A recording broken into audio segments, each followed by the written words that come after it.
There is breaking news from Russia's war on Ukraine today. Ukrainian officials say a wave of Russian missile strikes on Ukrainian cities have killed at least 17 people.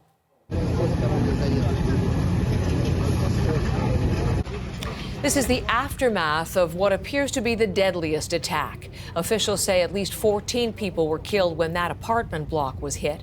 2 children are reported to be among the dead. As Briar Stewart reports, the city is hundreds of kilometers from the front lines.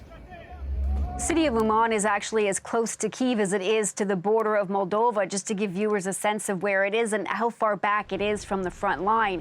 And what we know is that a missile struck a residential building in the early hours of the morning. Images from the scene, you can see there's a large gaping hole in the building. There was an immediate explosion. Rescue crews, of course, rushed in along with firefighters. And now crews are continuing to pick through the rubble.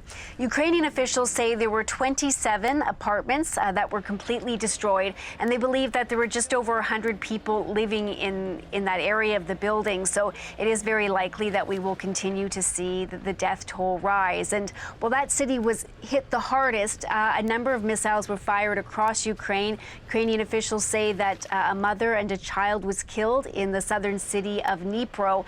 And of course, missiles were also hurled into the Kyiv region. And this is really the first attack we have seen of this size on Ukraine in nearly 2 months. And that's significant because in the fall, we would see these kinds of attacks almost weekly.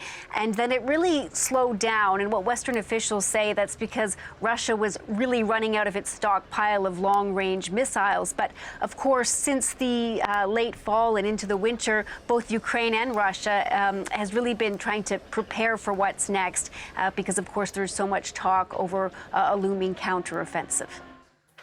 Briar, these Russian attacks, the timing of all of this, just as Ukraine's military prepares for a counteroffensive, it's been anticipated for weeks, and I'm wondering if there are any fresh indications on the timing of when this could start.